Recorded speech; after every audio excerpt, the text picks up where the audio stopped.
There's a specific kind of heaviness that comes with awareness.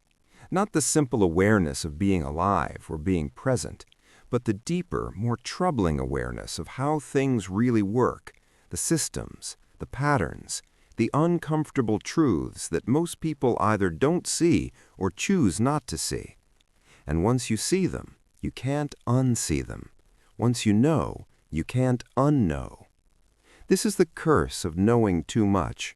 And if you're someone who's constantly analyzing, questioning, digging beneath the surface of things, you know exactly what I'm talking about.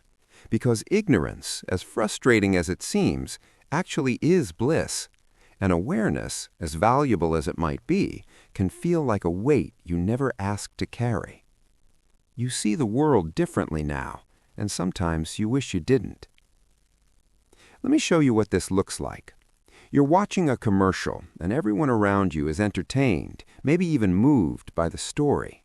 But you see the manipulation. You see the emotional triggers being pulled. You understand the psychology behind every camera angle, every word choice, every piece of background music designed to make you feel a certain way, so you'll buy something you don't need. You're in a conversation, and someone's telling a story. Everyone's nodding along, accepting it at face value, but you hear the inconsistencies. You notice what's being left out. You see the narrative being shaped in real time, and you can't help but question what's really true beneath all the presentation. You're scrolling through social media, and people are celebrating, sharing, performing their lives. And while everyone sees connection and joy, you see the loneliness underneath. You see the desperate need for validation. You understand that what looks like confidence is often compensation. What looks like success is often survival. And you can't turn it off. This ability to see through things, to understand the mechanisms, to recognize the patterns. It's not something you chose. It's something that developed over time, probably through experience, maybe through pain. Definitely through paying attention when it would have been easier not to. Psychologists call this metacognition, thinking about thinking. It's the ability to observe not just what's happening, but why it's happening and what it means. And people high in metacognition often score higher on measures of critical thinking and problem solving, but they also report higher levels of existential anxiety and a persistent feeling of alienation. Because when you understand too much, you start to feel like you're living in a different reality than everyone else. Here's where it gets complicated.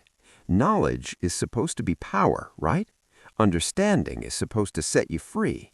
But there's a threshold, a point where knowing more doesn't liberate you. It isolates you. You see it in conversations that used to be simple. Someone complains about a problem, and you immediately see the deeper issue, the root cause, the pattern they keep repeating, the cycle they're trapped in. And you want to help, so you try to explain, but they don't want the explanation. They wanted validation, not analysis. They wanted sympathy, not solutions. And suddenly, you're the one who thinks too much, who can't just let things be simple. You see it in relationships. Your partner says something, and you hear not just the words, but the subtext, the fear behind the anger, the hurt behind the silence, the need behind the demand. And you respond to what you understand is really happening, but they're not operating on that level. They're reacting in the moment. And your depth feels like overcomplication. Your insight feels like you're reading too much into things. You see it in your own mind. You can't watch a movie without analyzing the themes. You can't enjoy a song without dissecting the metaphors.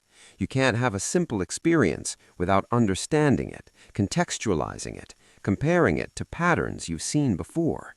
And sometimes you just want to feel something without understanding why you're feeling it. This is what philosophers call the burden of consciousness. The more aware you become, the less automatic life feels. Everything becomes a choice. Everything requires thought. And spontaneity, that beautiful ability to just be without questioning, becomes almost impossible. There's a study from Yale that found people with higher analytical thinking abilities report lower levels of intuitive happiness. They experience joy, but it's complicated by understanding. They feel love, but it's filtered through attachment patterns and psychological needs. They can't just be. They're always observing themselves being. And here's the part that really hurts, the loneliness. Because when you see things others don't, when you understand layers that others aren't operating on, connection becomes harder. Not impossible, but harder. You're in a group, and everyone's talking about surface-level things, and you can participate. You're socially intelligent enough to engage, but part of you is somewhere else, thinking about the dynamics at play, noticing who's dominating the conversation, observing who's being excluded, understanding the unspoken tensions, and you feel like an anthropologist studying a culture you're supposed to be part of. You try to share what you see. You try to bring depth to the conversation, and sometimes people appreciate it, but often they don't. Often they look at you like you're overcomplicating things, like you're being negative or cynical or intellectual in a way that kills the mood. So you learn to edit yourself, to speak in simpler terms, to hide how much you actually notice, and that creates a different kind of loneliness, the loneliness of being seen but not known, of being present but not understood.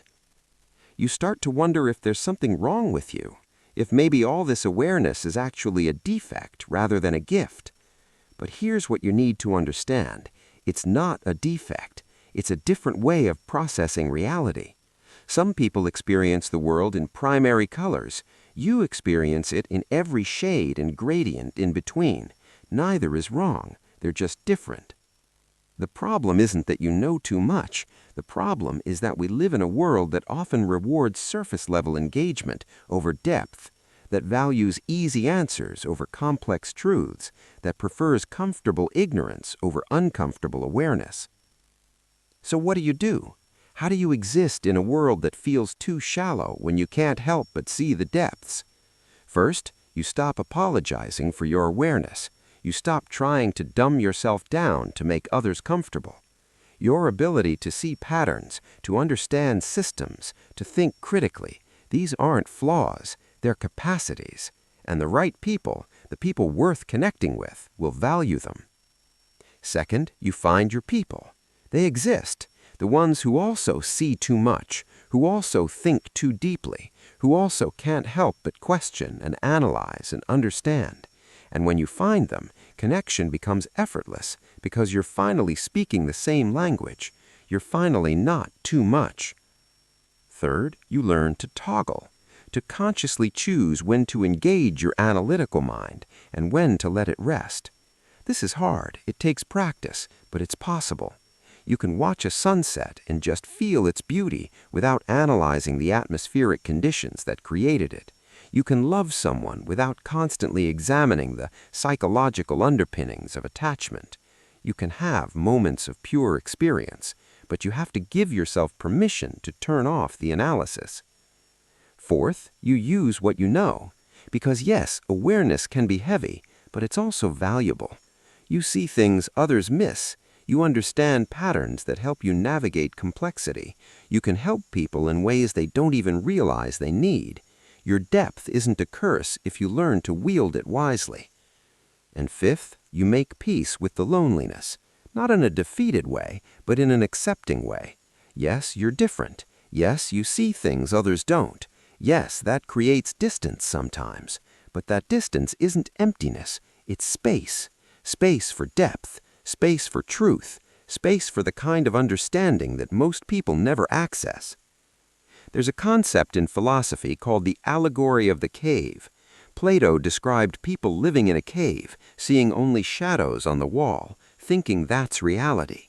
And then one person escapes, sees the actual world, understands that what they thought was real was just projection. And when they go back to tell the others, they're not believed. They're dismissed because they're speaking about a reality the others can't see. That's you.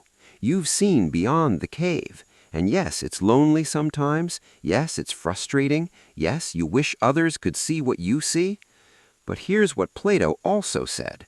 The person who escapes the cave has a responsibility, not to force others to see, not to drag them out kicking and screaming, but to live in alignment with what they know. So here's my message to you, the person who knows too much, who sees too clearly, who understands too deeply, who carries the weight of awareness that others don't even know exists. Your curse is also your gift. What isolates you also distinguishes you. What makes connection harder also makes it more meaningful when it happens. You're not broken for seeing patterns. You're not defective for questioning narratives. You're not too much for understanding systems that others take at face value. You're just awake in a world where most people are still dreaming. And yes, that's lonely, but it's also powerful because you have something rare: clarity, depth, the ability to see through illusions that trap others. Don't waste that trying to fit into spaces that were never built for your depth. Don't dilute your awareness to make others comfortable. Don't apologize for seeing what's really there. Instead, find the depths. Find the people who swim there. Find the conversations that match your level of understanding. Find the work that requires the kind of thinking you can't turn off anyway. Because the world doesn't need more people who can ignore complexity. It needs people who can navigate it, who can see through the noise, who can hold multiple truths at once without needing everything to be simple. That's you. And yes, it's heavy sometimes. Yes, it's isolating sometimes. Yes, you'll always be a little different from the majority. But different isn't wrong. It's just different. And you're kind of different. The world needs more of it, even if it doesn't always know how to appreciate it. So carry what you know, honor what you see, and trust that the right people, the real people, the deep people, they'll find you, or you'll find them. And when you do, you'll finally